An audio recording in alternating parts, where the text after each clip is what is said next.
Padahal sebenarnya grieving itu bukan penyakit yang dikasih obat terus sembuh gitu. Gemeteran, kehilangan nafsu makan atau malah makannya banyak banget berlebihan. Kenapa aku sih? Kenapa harus aku gitu? Aku cuma butuh pas aku nangis aku dipeluk gitu. Udah dipeluk aja tuh udah membantu aku kok gitu. Dan biarin aja. Hai Aditers, selamat datang kembali di Aditalks episode 9. Bincang-bincang bermakna dengan narasumber yang luar biasa. Nah, gimana nih kabarnya Aditers? Semoga semuanya bisa diberikan kesehatan selalu ya, dan yang sakit semoga segera diberikan kepulihan juga. Pada episode Aditalks yang ke-9 ini, aku akan bahas tentang how to deal with grieving. Tapi sebelumnya, aku mau memperkenalkan diri dulu nih. Perkenalkan, nama aku Fatia dan aku di sini nggak sendiri. Aku udah ditemenin nih sama kakak psikolog cantik, Kak Shali. Jadi Kak Shali ini adalah asosiat psikolog dari Aditi Psychological Center. Hai Kak Shali, apa kabar? Halo Fatia, kabar baik. Kamu gimana? Apa kabar? Alhamdulillah, kabar baik juga. Nah, jadi oke Kak Shali. Nah, tadi di awal pembukaan aku udah jelasin, aku udah kasih sneak peek kita tuh mau bahas apa. Pada episode kali ini, kita akan bahas tentang how to deal with grieving. Mungkin bagi beberapa teman-teman ada yang kurang familiar ya dengan kata grieving. Nah, mungkin Kak Shali bisa kasih tahu atau kasih penjelasan tentang apa sih itu grieving? Oke Fatia, sebelumnya makasih banyak ya untuk Fatia sama Adi Talk nih yang udah ngangkat isu penting ini di tengah-tengah suasana pandemi dan suasana-suasana yang nggak menentu kayak gini ya Fatia ya. Aku ucapin makasih. Nah, mungkin teman-teman ada yang pernah dengar, ada yang asing gitu ya. Padahal grieving itu sebenarnya kan istilah bahasa Inggris gitu, yang artinya adalah berduka gitu ya. Nah, tapi sebenarnya grieving itu kan secara harfiah ya, tapi sebenarnya grieving itu arti sesungguhnya tuh apa sih gitu kan. Grieving itu sebenarnya Fatia adalah reaksi ya, reaksi berbentuk emosional ataupun fisik yang terjadi oleh seseorang gitu ya, dialami oleh seseorang yang mengalami peristiwa kehilangan. Nah, sebenarnya nih Fatia, kalau misalnya dikatakan di penelitian gitu ya, peristiwa meninggalnya seseorang yang kita cintai itu ternyata jadi stres yang powerful gitu buat setiap manusia yang hidup gitu. Jadi makanya isu-isu tentang grieving, berduka terhadap kehilangan seseorang yang ia cintai itu tuh sangat menjadi isu yang penting untuk dibahas gitu loh, karena nggak ada orang yang dikasih tahu untuk bagaimana sih melalui proses-proses itu. Sementara kalau proses grieving atau yang dinamakan reaksi grieving itu tuh sangat highly individualized, atau maksudnya sangat-sangat tergantung sama setiap individu gitu ya. Kalau tadi aku bilang reaksi emosi dan fisik, tapi reaksi emosi dan fisik ini tuh sifatnya yang pertama normal. Jadi semua orang yang mengalami grieving pasti menunjukkan reaksi itu, dan sifatnya itu individual. Jadi nggak bisa tuh satu orang dan orang yang lain punya proses atau reaksi yang sama persis. Gitu. Sementara banyak nih orang-orang yang bilang, oh kalau proses grieving itu tuh harus seolah-olah kita melalui itu dengan cara yang cepat gitu ya. Padahal sebenarnya grieving itu bukan penyakit yang dikasih obat terus sembuh gitu. Tapi proses itu tuh atau yang namanya grieving itu ya tadi individualized, berbeda satu sama lain, dan prosesnya itu tergantung beberapa faktor, bisa kepribadian, pengalaman, situasi dan lingkungan, atau cara pandang orang itu tentang dunia. Gitu Fatia. Kita sehari-hari. Nah tadi Kak Shali udah singgung juga tuh gejalanya itu normal. Nah mungkin kakak bisa kasih tahu juga Kak, gejalanya itu apa aja sih Kak kira-kira untuk mereka yang sedang merasakan duka? Gejalanya itu bisa tadi fisik, bisa bentuknya emosi atau perilaku, dan juga bisa bentuknya itu kognitif atau dalam pikiran kita. Kalau misalnya yang pertama fisik nih Fatia dan Aditers ya. Kalau misalnya fisik tuh reaksinya bisa pusing, pegel-pegel di seluruh badan, terus gemeteran, kehilangan nafsu makan atau malah makannya banyak banget berlebihan, insomnia atau gangguan tidur gitu ya. Jadi yang sifatnya fisik gitu loh. Atau ada reaksi emosi. Reaksi emosi itu perasaan-perasaan kita. Jadi campur aduk nih, ada perasaan bersalah, perasaan marah, perasaan ingin menyalahkan orang lain, dendam, shock juga, atau misalnya merasa khawatir, cemas, takut, atau bahkan numb. Fatia kalau misalnya pernah dengar bahasa Inggrisnya numb ya, NUMB, itu kayak nggak ngerasain apa-apa, kayak mati rasa, itu juga bisa. Tuh ya, jadi kompleks banget nih reaksinya. Atau reaksi perilaku, misalnya nih nangis terus-terusan gitu ya, atau menarik diri dari orang lain, ada reaksi berupa kepanikan-kepanikan gitu. Atau misalnya reaksi kognitif gitu ya, misalnya dia jadi bingung, jadi susah konsentrasi, atau dia bisa juga mimpi-mimpi yang buruk, atau misalnya mimpi-mimpi tentang orang yang meninggalkan dia, atau mimpi tentang kehilangan yang dia alami, entah itu tentang pekerjaan, atau tentang apa dia lagi isoman, mungkin ya dia kehilangan masa-masa bersama dengan orang yang biasanya dia tiap hari ketemu sama orang-orang yang membuat energinya kembali gitu, terus dia jadi kehilangan masa-masa itu juga. Dan berarti mulai dari dia merasa kehilangan itu sampai nanti dia pasti seorang ini akan sembuh kan Kak, maksudnya akan pulih kembali. Nah itu berarti ada prosesnya ya Kak ya. Nah itu prosesnya, proses grieving itu seperti apa ya Kak ya? Jadi Fatia, kalau tadi aku bilang bahwa proses grieving itu individualized gitu ya, tergantung unik, jadi sifatnya itu unik, setiap individu nggak punya proses yang sama. Tapi sebenarnya ada sih seorang psikiater gitu ya, psikiater di Amerika gitu yang membuat teori tentang proses yang bisa jadi referensi gitu. Biasanya proses ini bisa dialami oleh orang-orang yang mengalami grieving.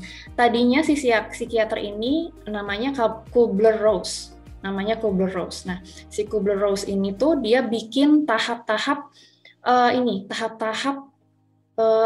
orang menghadapi kematiannya sendiri tadinya, karena si psikiater ini udah sering kali bertemu dengan pasien-pasien yang mengalami terminal illness atau penyakit-penyakit kronis yang ya udah ada vonis meninggalnya kapan gitu, sedih banget ya Fatia. Nah, waktu orang mengalami itu gitu ya, psikiater tuh melihat oh ternyata orang nih ketika menghadapi kematiannya itu ada tahapannya, ada tahapan prosesnya. Orang yang dia sendiri menghadapi kematiannya aja butuh proses, apalagi orang yang ditinggal gitu ya. Nah, itu ada sebenarnya kalau dia bikinnya itu 5 tahap Fatia.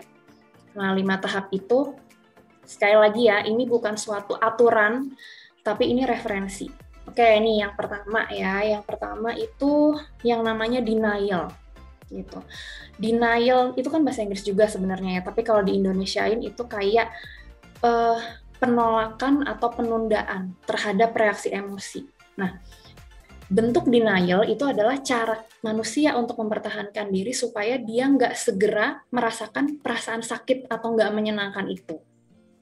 Caranya apa? Dengan dia menunda perasaan emosi dia yang sesungguhnya. Jadi ketika terjadi kehilangan atau misalnya gitu ya, ada contoh ketika ditinggal atau ada peristiwa orang yang kita sayang itu meninggal, pertama reaksi umumnya adalah meragukan kenyataan itu. Tapi ternyata denial itu proses yang wajar gitu ya, dan malah bermanfaat karena dia itu setelah dia deny, nanti dia akan masuk ke numb atau jadi mati rasa. Tiba-tiba dia kayak nggak ada yang berarti buat dia gitu ya, tiba-tiba dia nggak merasakan emosi apapun gitu. Nah, ketika pas numbing itu dia akan diri kita itu memberi jeda sama diri sendiri untuk menemukan ritme lagi terhadap perubahan gitu loh. Menemukan ritme untuk oh ini kita udah mulai berubah nih, kehidupan kita berubah gitu. Terus dia kayak mulai mempertanyakan juga nih, kenapa aku sih, kenapa harus aku gitu. Terus aku tuh ngapain sih sampai aku harus mengalami hal kayak gini yang menyedihkan kayak gini gitu. Mulai mempertanyakan, dia bisa marah sama benda mati, marah sama orang terdekat, marah sama teman, marah sama orang asing, sama situasi, bahkan marah sama orang yang meninggal juga bisa gitu. Atau ada juga nih orang-orang yang nggak mengalami marah, tapi dia mengalami emosi lain kayak cemas, panik, khawatir, takut. Segala emosi itu juga sama aja prosesnya. Jadi bukan berarti orang yang nggak marah itu nggak normal, enggak. dia pasti mengalami rasa sakit, tapi wujudnya beda-beda. Kebanyakan marah, tapi juga bisa reaksi emosi yang lain. Tahap berikutnya bargaining, dia tawar-menawar terhadap kenyataan. Jadi misalnya dia mulai mempertanyakan seandainya ini nggak terjadi, apa ya yang bisa aku lakukan untuk mencegah gitu. Itu terhadap masa lalu. Jadi ada penyesalan, atau dia mulai tawar-menawar sama masa depan. Coba kalau misalnya aku bisa mengubah diriku menghadapi kenyataan gitu ya. Kira-kira aku bisa nggak ya menghadapi kenyataan ini gitu-gitu. Jadi mulai ada tawar-menawar secara logika yang dialamin orang. Nah, inilah proses menuju ke tahap berikutnya, yaitu yang keempat, depression atau depresi. Gitu. Nah, ya, jadi ketika orang udah mulai tawar-menawar itu, dia mulai menyadarin, oh, oke, orang itu udah pergi gitu ya, orang itu udah ninggalin aku gitu. Nah, ketika dia udah mulai masuk ke kenyataan pelan-pelan, makanya efeknya adalah rasa sedih yang mendalam dan rasa tertekan yang amat sangat. Jadinya orang itu mengalami emosi berupa depresi. Depresi dalam grieving itu dia bisa naik turun, bisa kayak nggak selalu dia mengalami depresi, kadang dia bisa menghadapi aktivitasnya, tapi kadang dia merasa tertekan gitu. Jadi dia naik turun, dan itu efek dari grieving-nya gitu. Nah, sementara orang yang mengalami depresi ini tadi ya, dia mulai kehilangan minat sama apa yang tadinya dia suka, hobinya gitu ya. Dia kehilangan keinginan untuk berinteraksi sama orang lain, atau misalnya kehilangan nafsu makan, kehilangan keinginan untuk mandi dan lain sebagainya. Itu bentuk-bentuk depresi orang yang mengalami grieving gitu. Jadi emang nanti dari proses itu, dari proses pertama sampai proses keempat itu akan banyak memunculkan perilaku-perilaku yang kadang orang yang sedang duka aja tuh nggak sadar ya, kayak kenapa gue bisa kayak gini gitu. Bener, iya. Jadi iya, karena proses itu sifatnya fluktuatif, jadi itu yang harus digaris bawah. Jadi sifatnya fluktuatif, Fatia. Jadi bukan yang kayak linear gitu ya, tapi dia fluktuatif gitu. Nanti bisa aja dia depres nih, ya kan, udah mulai kenyataan, terus bisa dia denial lagi gitu.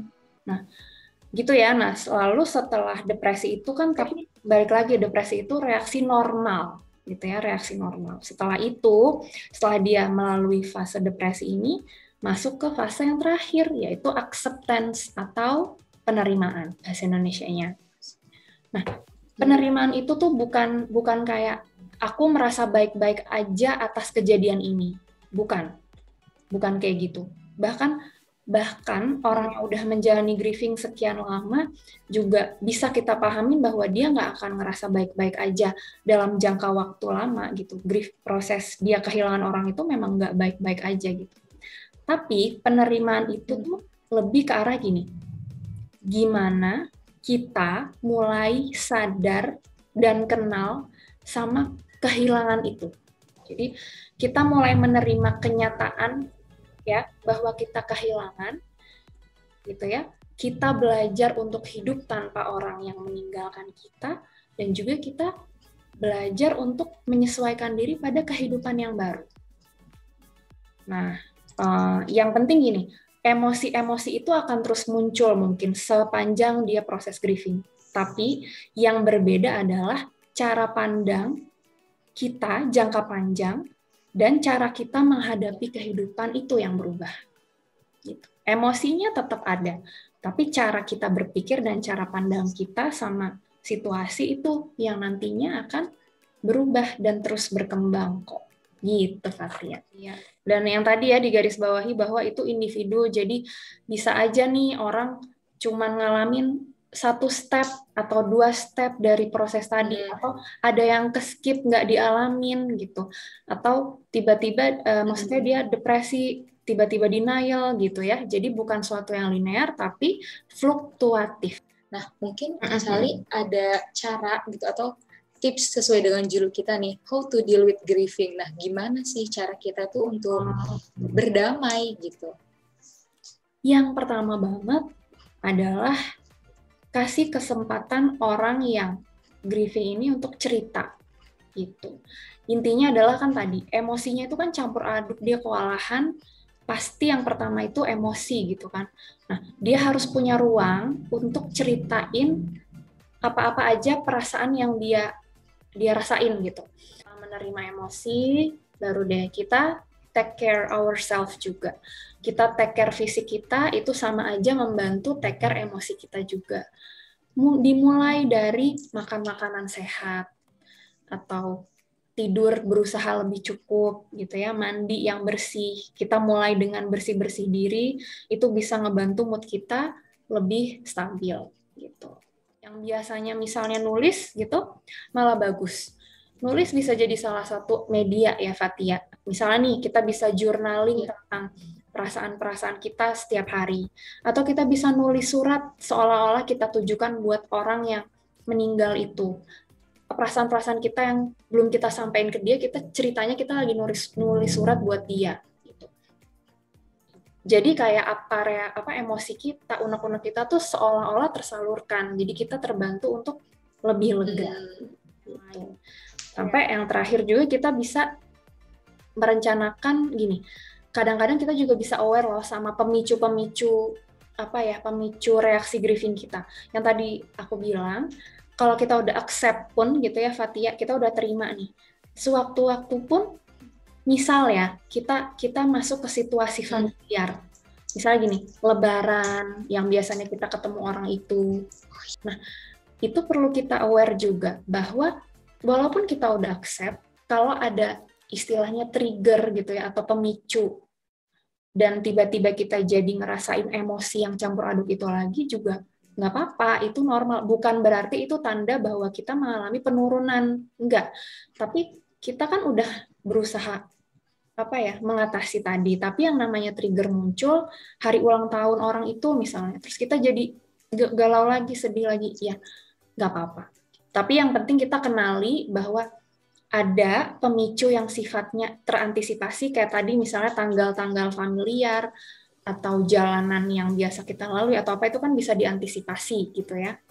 Ada juga yang bisa muncul tiba-tiba. Iya tuh teman-teman. Jadi tadi udah dijelasin juga sama Kak Sali. Jadi maksudnya tuh kalau misalkan kita atau teman kita yang sedang mengalami duka, kita bisa mendengarkan. Tadi udah dikasih tuh tips-tipsnya gimana sih kita nemenin mereka yang sedang berduka. Atau kalau misalkan kita lagi berduka, kita harus berbagi cerita gitu ya kayak berbagi cerita, mencari support system. Terus tadi ada journaling juga gitu, dengan menulis kita bisa ngeluarin emosi-emosi yang kita lagi rasain gitu kan Kak. Gitu.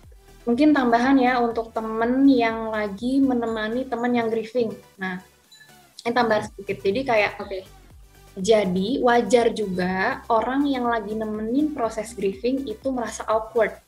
Jadi wajar, bingung kan, karena dia tuh empati sih, simpati gitu ya, pengen aduh kasihan ya orang yang aku sayang ini lagi sedih, terus tapi dia tuh bingung gimana ya mau bantuinnya apa gitu kan, kalau kayak gini takut salah atau kayak gini takut terlalu betul banget.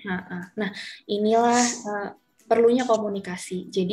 Jadi ya yang mau bantu bisa tanya, aku bisa bantuin apa, atau yang dibantu juga sebaiknya ngasih tahu aku tuh butuhnya ini. Jadi kita bisa bantu teman sekitar kita, tapi kita juga jangan lupa sama diri kita sendiri, gitu ya Kak ya? Ya, bener banget Fatia. Nah, oke Aditers, jadi kita kan udah ngedengerin nih penjelasan dari Kak Sally tentang grieving. Kita juga dapat banyak ilmu yang bisa kita terapkan kalau misalnya kita lagi nemenin siapapun itu yang sedang berduka, atau mungkin bisa juga nanti jadi ilmu untuk diri kita sendiri kalau misalkan kita sedang berduka. Nah jadi terima kasih banyak nih Kak Sally untuk sharingnya, untuk ilmunya. Semoga bisa bermanfaat untuk teman-teman yang mendengarkan, bermanfaat untuk aku juga, aku pribadi, gitu Kak. Sama-sama Fatia, aku juga makasih banget udah dikasih kesempatan untuk sharing di Aditalk sama teman-teman Aditers. Fatia juga jaga kesehatan dan sukses terus ya. Iya, Kak Sally juga jaga kesehatan. Oke, Aditers, kami pamit undur diri. Sampai ketemu di episode Aditox berikutnya.